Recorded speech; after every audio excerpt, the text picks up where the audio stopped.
At your age ngayon, nakatulog ka ba agad sa gabi? Medyo mahirap kasi syempre marami kang iniisip, kinabukasan, paplanuhin mo na yung gagawin mo the following day. Minsan naman, wala lang. Minsan biglang tulog ka na agad. No? So iba-iba talaga. Hindi siya regular. Minsan maiksi lang. Minsan makaba pero pag-isip mo pagod na pagod ka pa rin. So baka katulong sa itong ganitong products? Definitely talaga na must try talaga yan. I'm sure very effective syempre dahil kay Achi Pinky, diba? Tsaka kay Julie. Ma'am, kamusta na yung filmmaking nyo? Ngayon, natutulog din siya.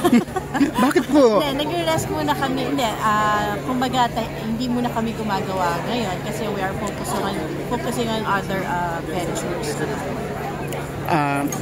So like us, like me, Fred and I have our baby. May baby na kami. We have our business, our food manufacturing business. So yun ang pinagkakaabalahan ko. So baby pa talaga? Bata pa talaga? Hindi. Business baby. Oo. Pero kumusta yung love life niya ngayon? Okay naman. Very happy. And because maybe dahil nagkakasundo kami sa maraming bagay. Katulad nito. Excited kami umattend talaga. Kaya, yun, we're always happy and we love being together. So ito na yung parang grow old with you na? Oh, yes. Oo naman. At walang stress? Sleep with you. You sleep beautifully. So ano pang balak niyo, travel kayo?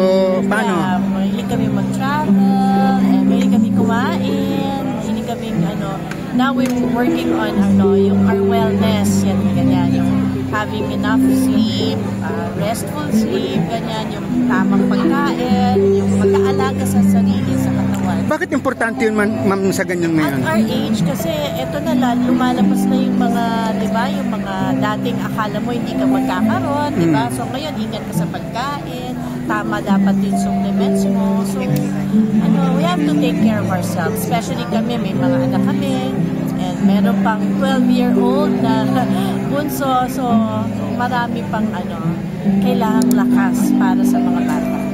Okay, ma'am. Thank you, ma'am.